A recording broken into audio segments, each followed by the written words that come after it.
Assalamualaikum warahmatullahi wabarakatuh.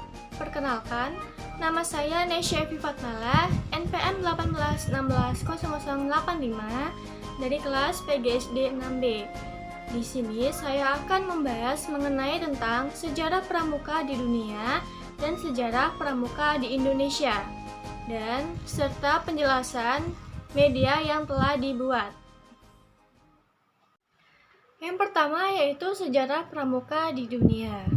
Pramuka berdiri di negara Inggris pada tahun 1908 oleh Mayor Jenderal Robert Stephenson Smith Baden-Powell. Di negara Inggris sendiri, pramuka disebut scouting.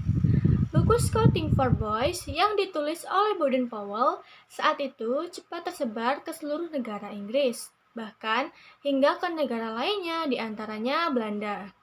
Semula, pramuka hanya untuk anak laki-laki yang berusia penggalang yang disebut scout. Tak lama kemudian, Agnes, adik dari Baden-Powell, mendirikan pramuka putri yang disebut Girl Guild, yang kemudian dilanjutkan oleh Baden-Powell. Kemudian pada tahun 1916, berdiri kelompok pramuka siaga yang disebut Cub atau Anak Serigala, dengan buku pedomannya The Jungle Book, yang menceritakan seorang anak manusia yang dididik oleh serigala dalam hutan rimba. Lalu pada tahun 1918, Baden-Powell membentuk Rover Scouts atau pramuka usia penegak. Dan pada tahun 1922, Baden-Powell menerbitkan buku Roving to Success bagi penegak. Buku ini menggambarkan seseorang pemuda yang harus mengayuh sampannya sendiri menuju ke pantai bahagia.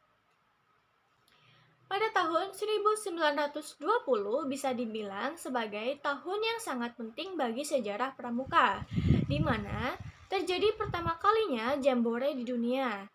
Selain pada tahun itu, juga ada pembentukan Dewan Esquadrilles Internasional yang beranggotakan 9 biro dan biro sentral di kota London. Pada tahun 1920 dibentuk Dewan Internasional dengan 9 orang anggota dan biro sekretariat di London, Inggris.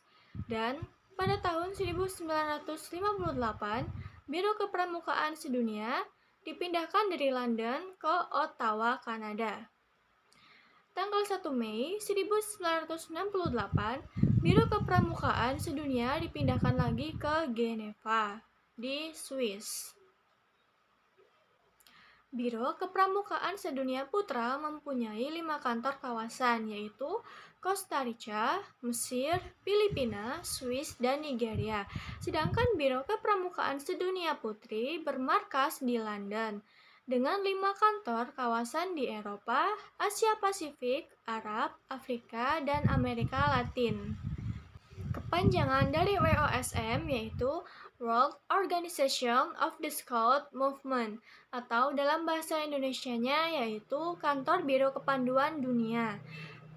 Sedangkan mitra WOSM adalah World Association of Girl Scouts and Girl Scout, atau Asosiasi Kepanduan Putri Sedunia. WOSM ini dibentuk di Jenewa, Swiss, dan sekarang berpindah ke Malaysia. Pada era 90-an, banyak organisasi kepanduan di dunia yang saling bekerja sama antara unit putra dan unit putri untuk memberikan pendidikan kepanduan. Program awal bagi pendidikan pembina diadakan di London pada tahun 1910 dan di Yorkshire pada tahun 1911. Namun, Baden-Powell menginginkan pendidikan tersebut dapat dipraktikkan semaksimal mungkin. Hal tersebut berarti bahwa dalam setiap pendidikan diperlukan praktik lapangan, misalnya berkemah. Hal ini membimbing pembentukan kursus Woodbeg akibat Perang Dunia I. Pendidikan Woodbeg bagi para pembina tertunda hingga tahun 1919. Pada tahun tersebut diadakannya kursus Woodbeg pertama di Gilwell Park. Pada saat ini, pendidikan bagi pembina telah beragam dan memiliki cakupan yang luas. Beberapa pendidikan yang cukup terkenal bagi pembina antara lain yang pertama, pendidikan dasar, pendidikan spesifik golongan, hingga kursus. Dan yang kedua yaitu World Bank. Yang ketiga yaitu Scouting Centenary atau Tribe Bank. Sejarah Pramuka di Indonesia. Pramuka adalah organisasi pendidikan non-formal yang menyelenggarakan pendidikan kepanduan di Indonesia. Pramuka merupakan singkatan dari Prajamuda Karana yang memiliki arti rakyat muda yang suka berkarya. Organisasi kepramukaan di Indonesia dimulai oleh adanya cabang NPO pada tahun 1912.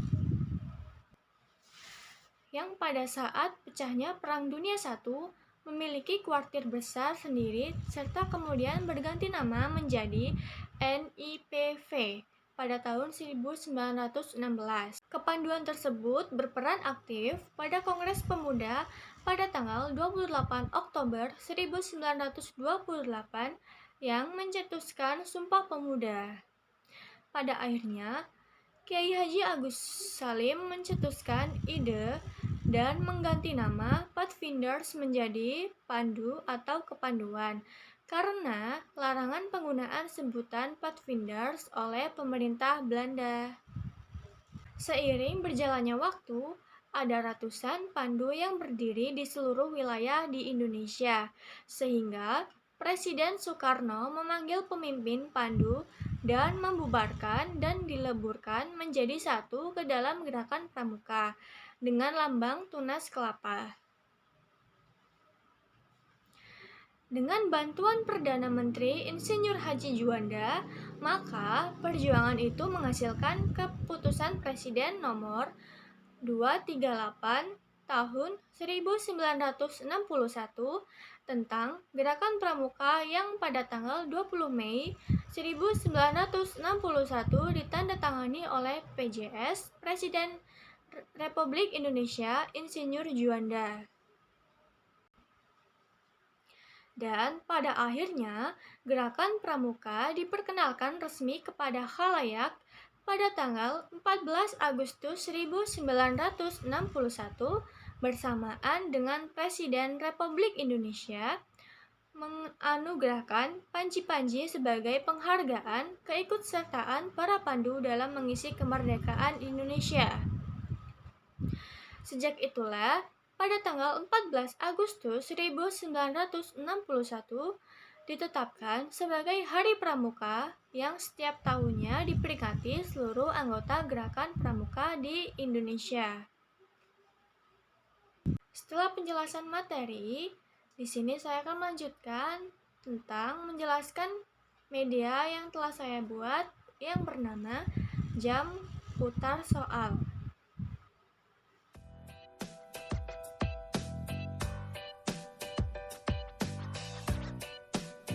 Oke, baiklah, di sini terdapat sebuah jam yang berbentuk lingkaran.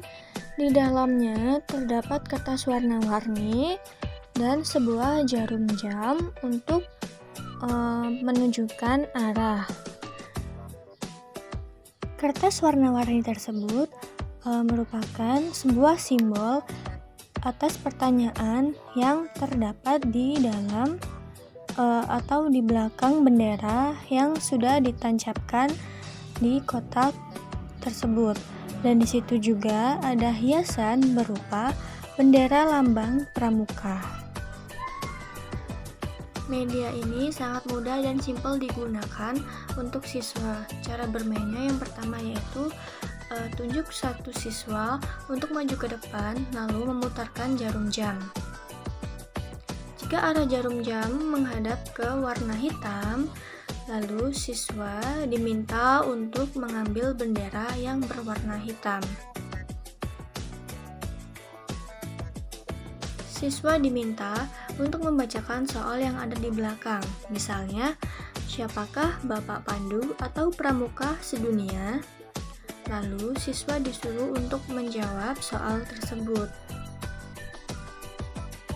Selanjutnya, warna biru.